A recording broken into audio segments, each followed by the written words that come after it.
people have died in Tibet amid reports that the anti-Chinese protests there are spreading. In an exclusive BBC interview, Tibet's spiritual leader has denounced what he's called Beijing's rule of terror in his homeland. The Dalai Lama accused the authorities of cultural genocide and has called for an international investigation. Or more on that interview in just a moment. But first, this report from James Reynolds in Western China. China insists that Tibet must never break away from Chinese rule. This is how it proves its point. In the Tibetan capital Lhasa, Chinese soldiers come out in force.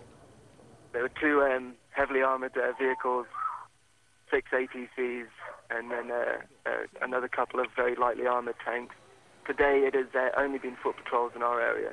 A couple of French cyclists tried to leave earlier today, to leave the actual city limits, and have been turned back. In the market, soldiers go from building to building, showing the Tibetans hiding inside who's in charge. We have full capabilities to deal with the problems in Tibet and safeguard the security of the Tibetan people. The situation in Lhasa is very good now. But the trouble has spread. Here, Chinese security forces in another Tibetan region take away protesters. It's all become the most serious challenge to China's rule over Tibetans for 20 years. Here outside Tibet, China is trying to show that everything goes on as normal. But tonight, you can tell that China is worried. We've seen military vehicles on the road, and the security forces have set up special checkpoints to stop reporters and outsiders from getting anywhere near Tibet. James Reynolds, BBC News, in Western China. Tibet's spiritual leader praying for peace. But the Dalai Lama is worried that there could be further killing to come. In an exclusive interview with the BBC here in his home in exile, he called the situation in Tibet desperate. China's repression, he said, must come to an end. The stability, unity must come from heart, not simply physical control by force. It is the wrong method.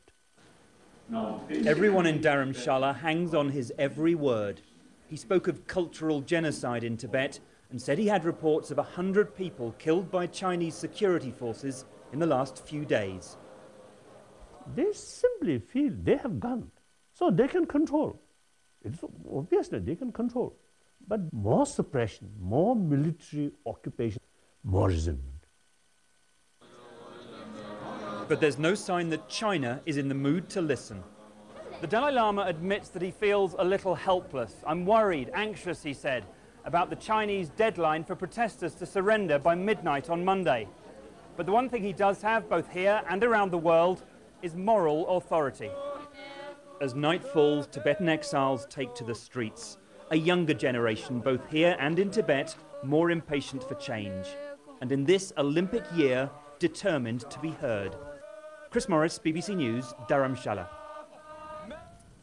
United Nations